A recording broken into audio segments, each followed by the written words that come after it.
The crystal chandeliers blazed overhead, casting golden light across marble floors, where Russell's mop left wet streaks nobody noticed. He was invisible, had been for 3 years now, ever since trading his therapist's office for a janitor's cart. But she saw him. The little girl standing alone in the corner, hands fluttering in patterns only she understood, while executives in $1,000 suits turned away, conversations dropping to whispers. Russell recognized those movements instantly, the same ones his son Caleb made when the world became too loud. Then she did something that stopped every heart in that ballroom. She walked straight through the crowd of people who'd spent an hour pretending she didn't exist, stopped 3 feet from a man in a maintenance uniform, and spoke her first words in front of them all. "Dance with me." The silence that followed wasn't just surprise, it was the sound of 2 worlds colliding, and one of them was about to shatter.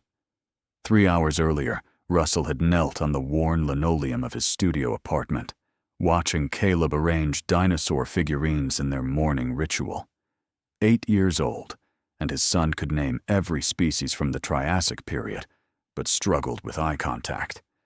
The boy's hands moved with careful precision, organizing plastic stegosaurus, triceratops, brachiosaurus into lines that made sense only to him. This was how Caleb processed a world that came too fast, too chaotic, too overwhelming. Russell poured coffee into a chipped mug, his hands bearing 3 years of calluses from mops and trash bins. These weren't the hands that once wrote treatment plans and held therapy sessions. These were the hands that had failed to answer his wife's call the day she died, rushing home because Caleb was melting down at school and Russell was stuck with a patient he couldn't leave. Teresa. Her name still felt like touching exposed wire. The semi-truck had run a red light. Police said instantaneous. Russell knew better. He'd been dying slowly ever since, one missed moment at a time. He'd quit his practice 6 weeks after the funeral. Couldn't sit in that office where he'd chosen a 50-minute session over his family. So he'd traded his doctorate for a custodian's uniform, found work that let him be home when Caleb needed him, work that didn't require him to pretend he had answers. "Stegosaurus first," Caleb said, not looking up. "Because of the plates." "Because of the plates," Russell echoed. The familiar rhythm grounded them both. By evening, Russell was at the Whitmore Building's charity gala, pushing his cart through corridors, while 200 guests in silk and diamonds celebrated whatever cause justified the champagne. He kept to the margins, perfecting the art of being invisible. People looked through janitors the same way they looked through glass. That's when he saw her. The little girl in the midnight blue dress, standing alone near the coat check. Her hands moved in small circles at her sides, self-soothing gestures Russell recognized from every morning with Caleb. She was maybe 10, and every person in that ballroom moved around her like she didn't exist. Executives whispered. Guests turned away. The little girl became more agitated. Hands fluttering faster, breathing shallow. Russell watched for 15 minutes, waiting for someone, anyone, to help. No one came. Russell moved before he'd decided to move. He approached from the side, crouched 5 feet away so he wouldn't startle her. "The lights are really bright, aren't they?" he said quietly. "And the music's got too many notes happening at once." The girl's eyes snapped to his face. Direct, intense eye contact. "Listening." "I know a trick," Russell continued, voice steady. "You pick one sound, just one. Maybe the cello. You focus on just that sound, and let the others blur. It's like those magic eye pictures. You're not trying to see everything, just one thing." The girl's breathing slowed. Her hand moved to her pocket, pulled out a small plastic stegosaurus. She held it up to him. Russell felt his throat tighten. "Yeah, dinosaurs are good too. They lived when the world was quieter." She almost smiled. "Step away from my daughter." The voice behind him could have frozen steel. Russell stood, turned, found himself facing a woman who radiated controlled fury. Tall, sharp-featured black dress that cost more than his monthly rent. Her eyes, gray, cold, flicked between him and the girl. Around them, conversations died. Now, Russell raised his hands, stepped back. She was having trouble. I didn't ask for your explanation. The woman moved between them like a physical barrier. Her hands didn't touch her daughter, stayed clenched at her sides. Heather, we talked about this. You stay close at these events. You know the rules. Adrian, is everything all right? A silver-haired man in an expensive suit materialized, eyeing Russell like he was something found on the bottom of a shoe. Should we call security? That won't be necessary, Mr. Pemberton. Adrian's jaw tightened. She glanced at Russell's uniform, at his name tag. This is just a misunderstanding. The word misunderstanding carried weight. Russell was the help. He'd overstepped.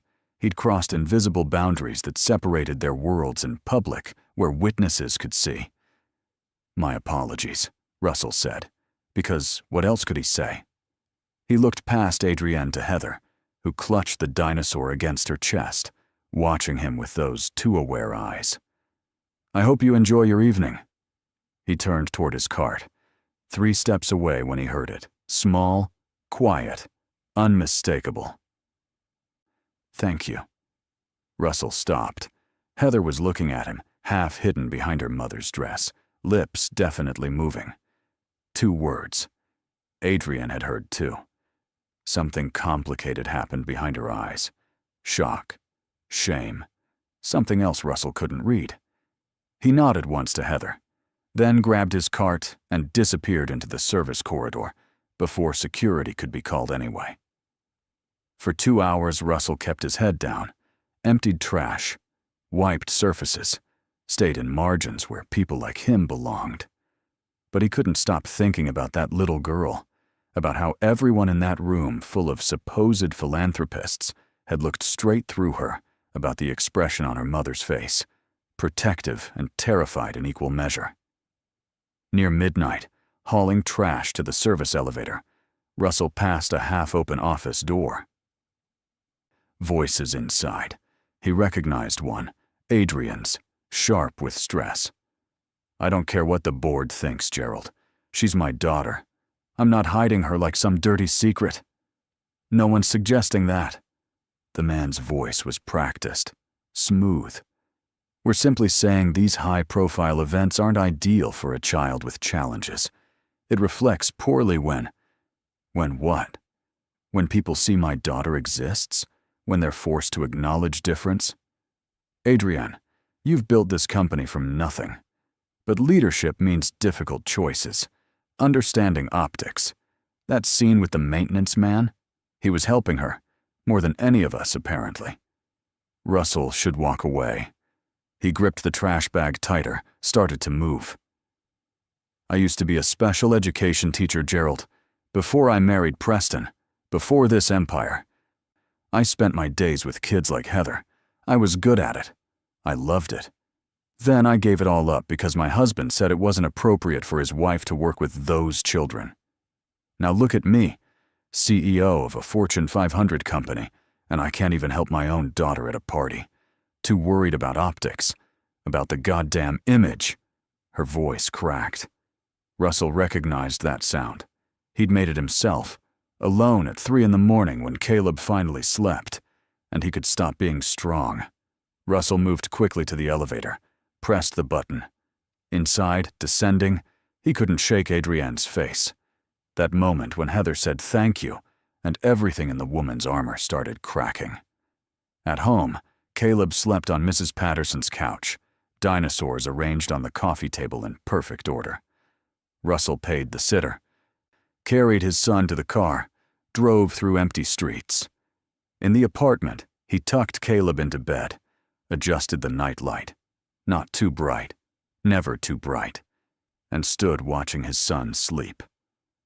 Caleb's hands twitched in dreams, still arranging, still organizing chaos. Russell thought about Heather, about that stegosaurus in her pocket, about being the first person to see her as human instead of problem. He thought about Adrienne's voice cracking, about the teacher she used to be before life convinced her to be someone else. On the refrigerator, held by a T-Rex magnet, was the last photo of his intact family. Russell, Teresa, 3-year-old Caleb at the zoo. Teresa laughing, head thrown back.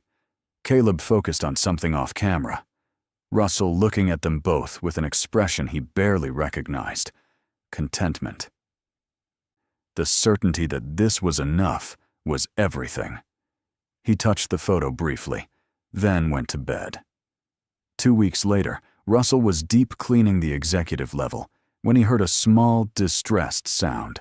He followed it to a corner office. Door ajar. Inside, Heather sat on the floor behind a massive desk, rocking slightly, hands pressed over her ears. Office lights blazed fluorescent.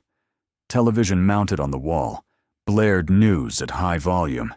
The sensory assault was overwhelming. Russell didn't hesitate. Hit the light switch, dimmed it to 30%, grabbed the remote, killed the television. The sudden quiet settled like snow. Heather's rocking slowed. Her hands came down, hovering uncertain. "It's okay," Russell said quietly from the doorway, not approaching. "It's quieter now. You're safe." She looked at him. Recognition flickered. The maintenance man from the gala who'd understood about the music, the lights. "Can I sit?" Russell gestured to the floor 8 feet away. "I won't come closer unless you want." Heather considered, nodded slightly. Russell slid down the wall cross-legged, giving her space and time. They sat in silence. This was something he'd learned with Caleb. Sometimes the best offering was presence without demand. No questions, no expectations, no performance required. Heather pulled out the Stegosaurus, held it up, studying it in the dimmer light. "Stegosaurus stenops," Russell said conversationally. "Late Jurassic period. My son says they're best because of the thagomizer, the spiky tail. If you're a herbivore, you need good defense." Heather's lips twitched, not quite a smile. "He's 8. His name is Caleb. He's got about 200 dinosaur figures at home. Can tell you the scientific name of every one. He arranges them by time period every morning. Triassic, Jurassic, Cretaceous. Has to be in the right order, or the day feels wrong." Heather watched him. Really watched, her hands stilled. "The thing about people like Caleb," Russell said carefully, "is they see patterns others miss. They notice when something's off, when the rhythm's wrong. It's not a problem, just a different way of understanding the world. Sometimes his way makes more sense." "My mom doesn't understand," Heather said suddenly, voice small but clear. First full sentence. Russell didn't react too strongly, just accepted it as normal, which it was. Understanding takes time, even for parents. She's always busy. Important meetings, important calls. "I'm supposed to be quiet and good, and not make problems." Russell's chest tightened. "You're not a problem. You're a person. Any adult who makes you feel invisible to be acceptable is wrong, including your mom, if that's what she's doing." Heather looked up, something like hope in her eyes. "Really? Really?" They sat quietly. Then Heather stood, smoothed her dress, walked toward the door. She stopped next to Russell, close enough to see faint freckles across her nose. "Thank you," she said again. Same words from the gala, but this time without audience, without pressure, just because she meant them. "Anytime," Russell said. "If you need a quiet place and I'm around, find me. Okay?" No questions asked. Heather nodded, then disappeared into the corridor, Stegosaurus clutched tight. Russell sat on that office floor 5 more minutes, processing. He'd crossed the line again, inserted himself where it wasn't technically his business, but he'd stopped caring about professional the day he traded his credentials for a mop. Sometimes the right thing and the professional thing weren't the same. After that, it became routine. Every few days, Russell worked the executive floor, and Heather found him. Sometimes, she just wanted to sit in the same space while he cleaned, working on homework or drawing. Sometimes, she wanted to talk about dinosaurs, or sensory techniques, or nothing at all. Russell never pushed, just existed as steady presence, someone who saw her without requiring her to be anything other than exactly who she was. He learned things gradually. Heather was 10, liked mathematics more than reading, could identify classical composers by the first 8 notes. Her parents divorced when she was 6. Messy, bitter, custody battles that treated her like property. Her father remarried, started a new family without complications, saw Heather every other weekend, spent that time trying to correct her behaviors. Her mother worked 70-hour weeks, brought home stress like groceries. She cries sometimes, Heather told him one evening, sitting on the floor while Russell replaced a water cooler. Late at night when she thinks I'm asleep, she sits in her office and cries. Russell's hand stilled. That must be hard to hear. I want to help, but I don't know how. I make things worse. That's what my dad says. Your dad is wrong. Russell set down the water bottle, turned to face her fully. You're not responsible for your parents' problems, not your mom's stress, not your dad's discomfort. That's their stuff, not yours. But if I were different, if you were different, you wouldn't be you. And you are exactly who you're supposed to be. Heather looked at him long, then returned to her drawing, intricate geometric patterns repeating with mathematical precision. 2 months passed like this. Russell and Heather's quiet friendship existing in margins where no one paid attention to the janitor or the executive's difficult daughter. Russell's life found new rhythm. Work, Caleb, occasional encounters with Heather, repeat. Not the life he'd planned, but it had steadiness, simplicity that felt like healing, even unnamed. Then came the night everything changed. Nearly midnight, Russell finishing his shift. When he heard raised voices from Adrian's corner office, he almost didn't investigate, had learned about eavesdropping, but then heard Heather's voice, high and distressed, and instinct overrode caution. He rounded the corner. Heather in the hallway outside her mother's office, stimming hard, hands flapping. Through glass walls, Russell saw Adrienne on the phone, face tight with stress, gesturing sharply. A man in an expensive suit sat across from her, corporate smile, decision-maker aura. She won't stop, Heather said when she saw Russell. The meeting won't stop. It's been 3 hours. She promised we'd go home at 9. It was 12:15. Okay, Russell said calmly. Let's go to the break room. No one's there this late. He led Heather down the hall to the small executive kitchenette. Dark and quiet. Just vending machine hum and distant HVAC. Heather immediately went to the corner, made herself small. Russell pulled out his phone. I'm going to show you something my son does when he needs to wait for something difficult. He opened photos, found the time-lapse video of Caleb arranging dinosaurs. Watch. This took 45 minutes real time, but I sped it up. See how he's not rushing? Taking his time, making it perfect. Because waiting isn't wasted time. It's part of the process. Heather watched, breathing gradually slowing. When it ended, can I see it again? Russell played it 3 more times. By the 4th viewing, Heather had pulled out her stegosaurus, arranging it on the floor, rearranging, finding the pattern that felt right. My mom doesn't like when I do this, she said quietly. She says I need to be more flexible. That's what her therapists say to teach me, flexibility. Russell sat down across from her, keeping distance. Flexibility is good, but so is having rituals that make you feel safe. The trick is knowing when you need which one. How do you know? Practice, mistakes, more practice.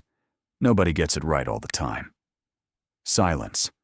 Then, do you think my mom wishes I was different? The question landed like a physical blow. Russell thought carefully.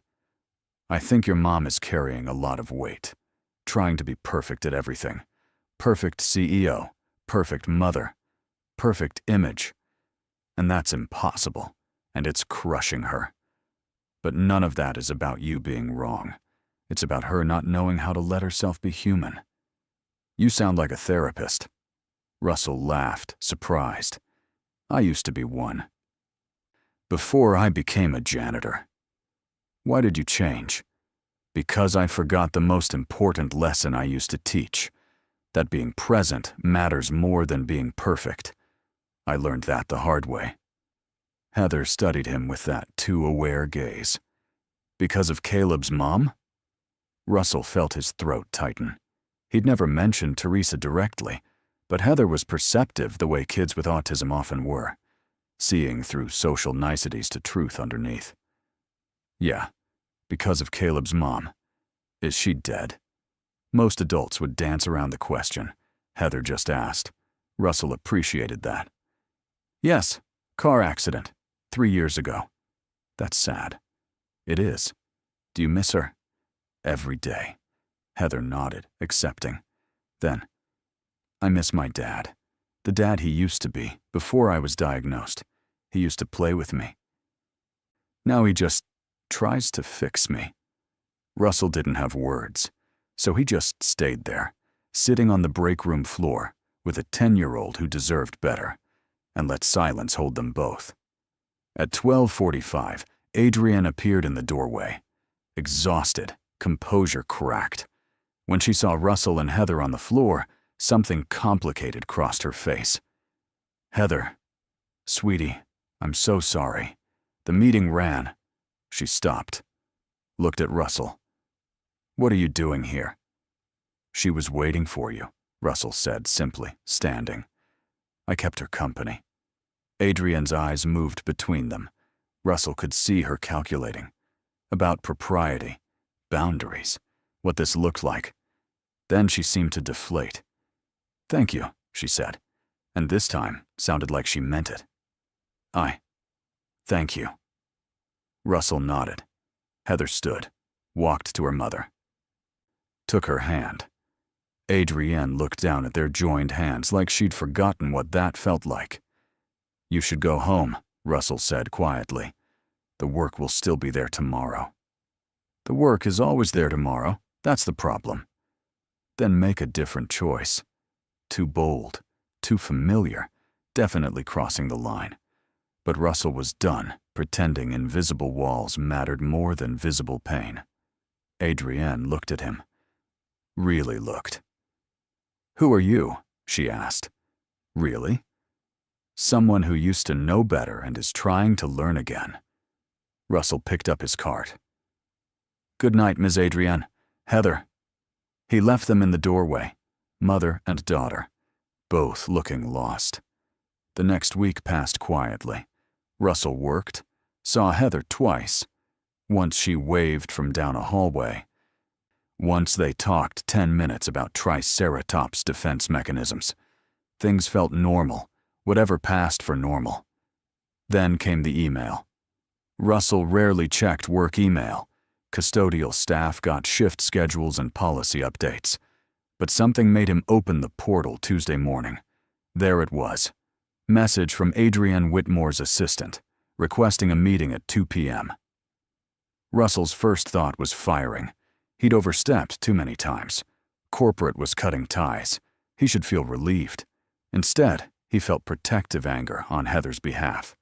Whatever happened to him didn't matter.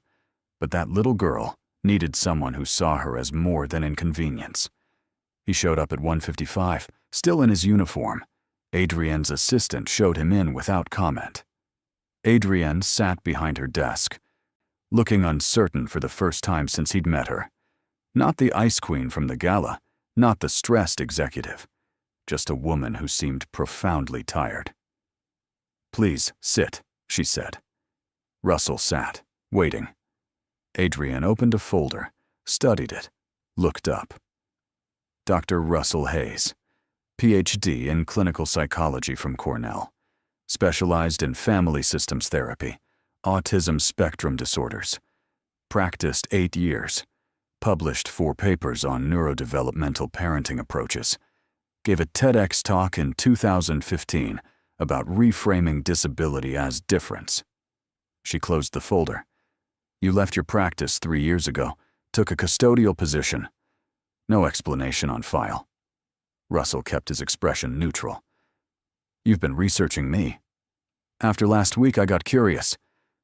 It's not every day a janitor tells me to make different choices like he actually understood what those choices were. She leaned back. Your wife, Teresa Hayes, also a therapist, died in a car accident. She was rushing home because your son was having a crisis at school. That's not public information. No, but I have resources. Adrienne's voice softened. I'm not invading your privacy, Dr. Hayes. I'm trying to understand why someone with your credentials is cleaning my floors. Because I couldn't save my wife, couldn't help my son when he needed me, certainly couldn't help anyone else when I couldn't help my own family. The words came harder than intended. So I found work that let me be present. That's all. That's the whole story. Adrienne was quiet. Then, I used to be a teacher, special education. I loved it. I was good at it. Then I married a man who convinced me that wasn't enough, that I needed to be more, achieve more, prove more. So I went to business school, built a company, became exactly what he wanted. And then we had Heather. She stood, walked to the window overlooking the city. The diagnosis came when she was 4. My husband said I needed the best therapists, most prestigious programs, whatever it took to fix her. But nothing worked the way he wanted. She was still autistic, still different, still his daughter who didn't fit his cultivated image. Adrienne's reflection looked ghostly. The divorce was brutal. He argued I was an unfit mother because I worked too much. I argued he was unfit because he couldn't accept his daughter as she was. We were both right. Russell stayed quiet, letting her talk. I won custody. Built the company bigger. Proved I could do both, be CEO and mother.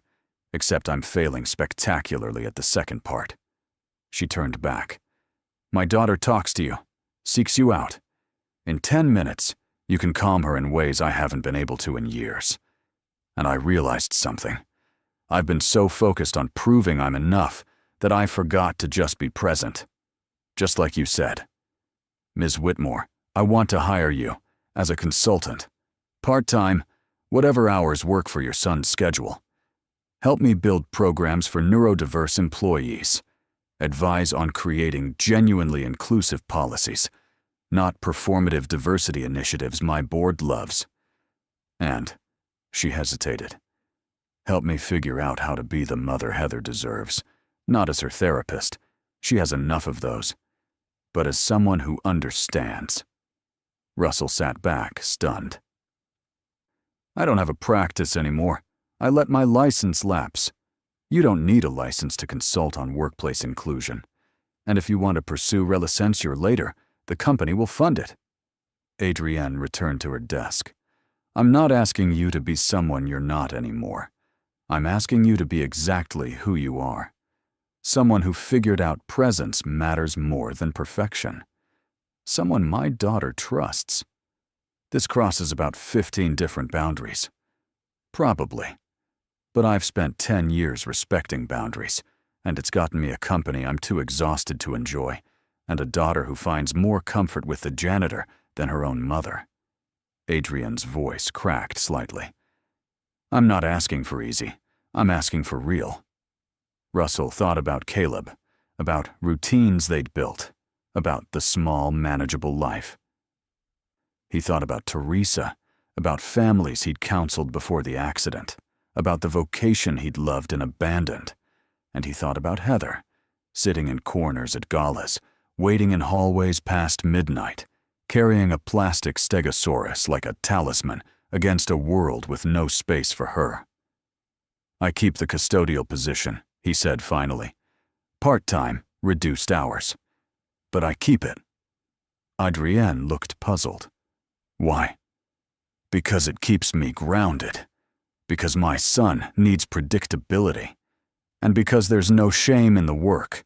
It's honest, useful, and it reminds me that no job is beneath anyone. Russell met her eyes. If we're building something real, it starts with that understanding.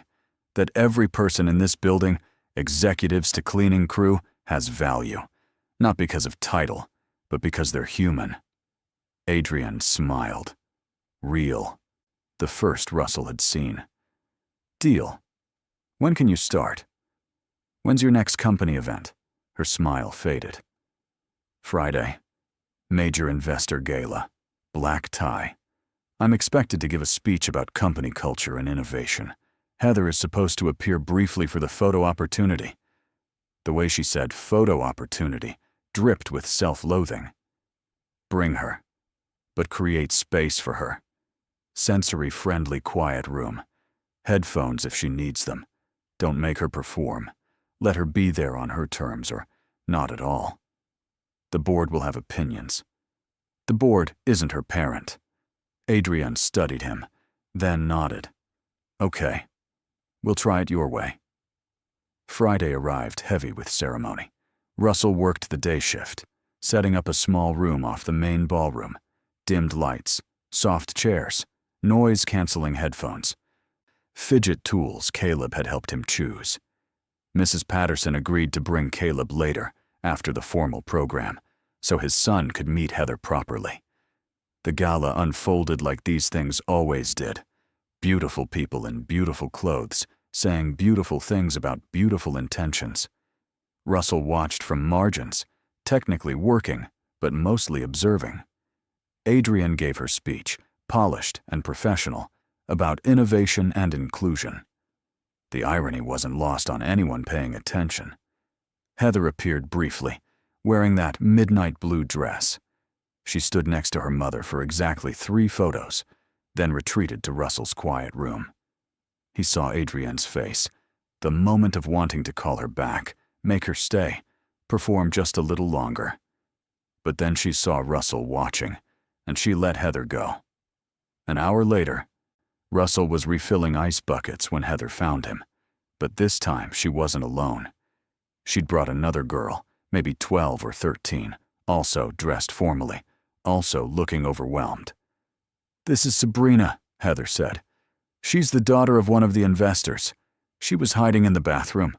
I told her about the quiet room."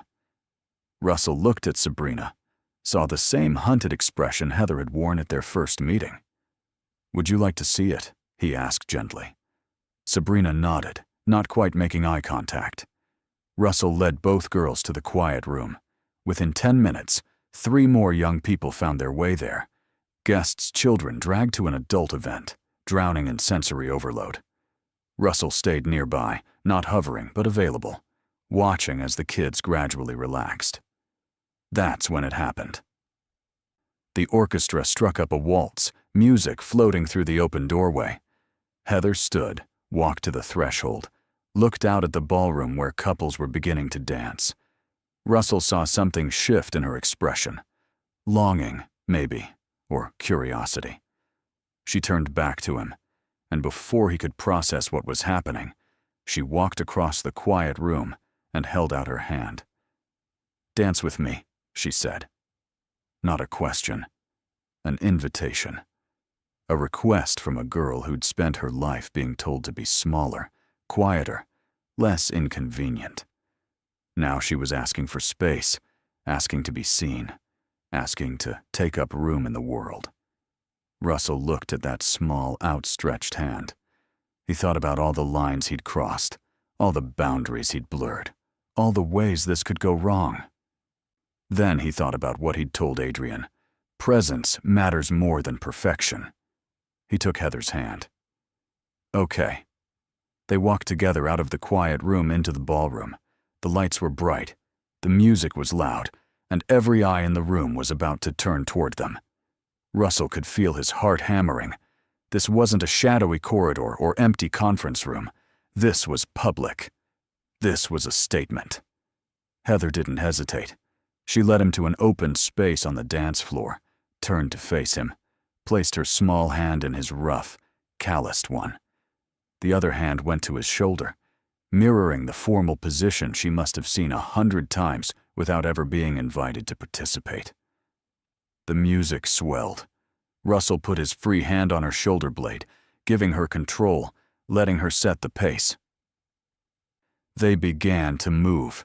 Not a perfect waltz, not practiced performance, just a shuffle step vaguely matching rhythm, a simple back and forth, more about presence than precision. Every single person in that ballroom stopped talking. Russell saw them staring. Executives, investors, beautiful people in beautiful clothes. He saw shock, confusion, judgment. He saw hands reaching for phones to capture this moment, this scandal of a janitor dancing with the CEO's daughter at a black tie gala.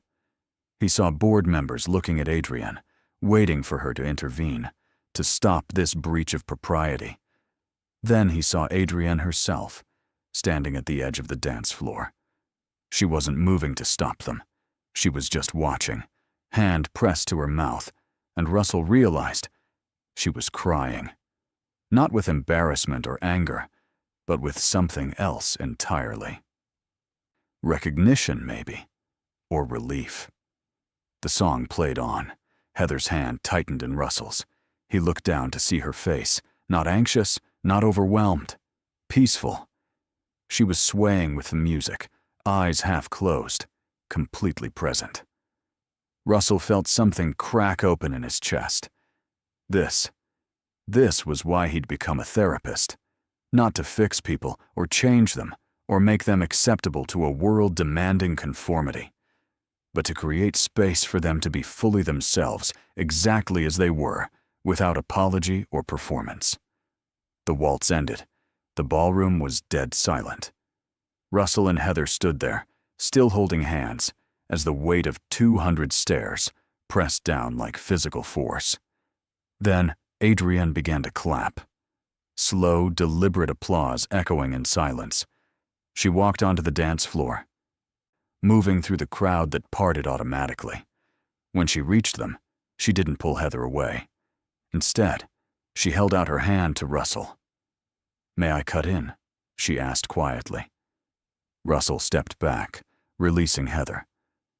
Then Adrienne did something that made half the room audibly gasp. She kicked off her designer heels, got down on her knees so she was at her daughter's height, and held out both hands. "Will you dance with me too?" she asked. "Please." Heather looked at her mother. Really looked, maybe for the first time in years, seeing past the CEO and the perfection and the constant stress to the person underneath.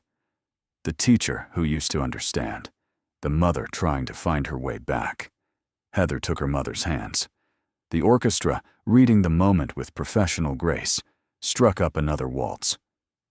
Adrienne and Heather began to move, awkward and unrehearsed, the CEO in her $10,000 gown dancing barefoot with her daughter in the middle of the ballroom floor.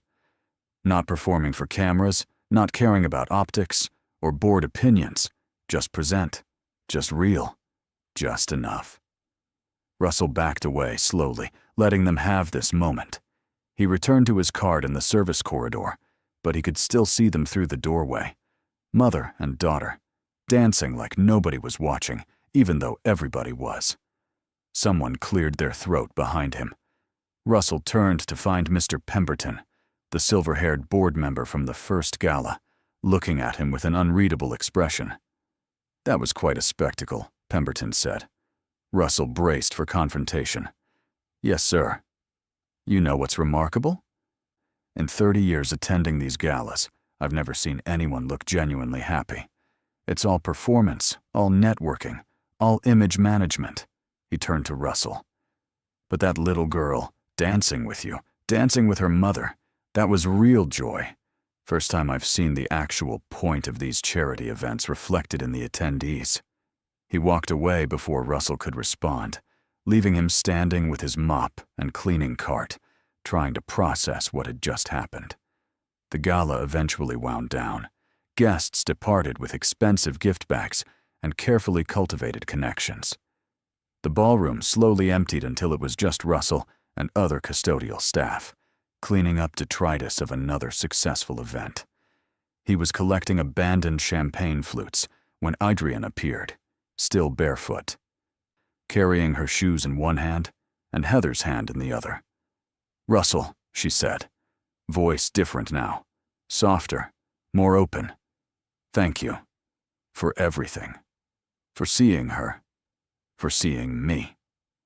"You did the hard part," Russell said. "You chose to be present instead of perfect. It terrified me every second, but also—" She looked down at Heather, who was leaning against her mother's side, exhausted but content. It felt right, for the first time in a long time. Mrs. Patterson appeared then, Caleb in tow. Russell's son spotted him immediately, made a beeline across the ballroom, not running, but moving with that determined purpose Russell knew so well. Caleb stopped short and held up a plastic brachiosaurus. "For Heather," Caleb said, words coming out careful and practiced. "Because her stegosaurus probably needs a friend." Heather's eyes went wide. She looked at Caleb, then at the brachiosaurus, then at Russell, as if asking permission. Russell nodded. She took the dinosaur gently, cradling it like precious treasure. "Thank you." Then, to Caleb, "Do you want to see my pattern drawings?" Caleb's face lit up in that rare, genuine smile Russell lived for. "Yes." The two kids moved to a nearby table, pulling out papers and dinosaurs, settling into that comfortable parallel play. Neurotypical adults often mistook for isolation, but which was actually its own form of perfect connection. Adrienne and Russell stood watching their children, two single parents, who'd both been drowning in different ways, both trying to be everything and losing themselves in the process. "I meant what I said about the consulting position," Adrienne said, "if you're still interested. I want to do this right. Not just for Heather, but for everyone in the company who's been made to feel like they need to hide parts of themselves to be acceptable." Russell watched Caleb and Heather, heads bent together over their drawings. "I'm interested, but we do it carefully. Proper boundaries, clear roles, transparency with your board. No more midnight break room sessions or ambiguous relationships.